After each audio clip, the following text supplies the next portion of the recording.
Okay, so today we are reviewing some of Gary's Grub.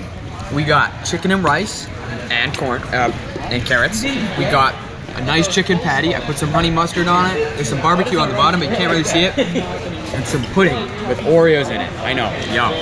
So, I've already had it a little bit, but I'm gonna give it a taste test, you know? You know, the honey mustard really adds the tanginess that it really needs. I'm gonna give it a solid 8 out of 10. This chicken, rice, and carrots. Yeah.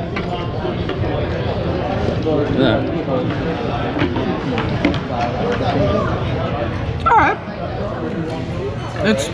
The rice is a little crunchy, but you know, I can wave past that. The carrots make up for it. They're like perfectly cooked. I'm gonna give it a 6. And now on to this pudding. The pudding. Your mom's pudding. It's amazing, exquisite. The vanilla pudding is rich, it's tasteful, and the Oreos really add that flavor that it really needs. I'm gonna give it a 9. So there's a review. Just like and subscribe, and comment what your favorite meal that Gary has made was. Signing off.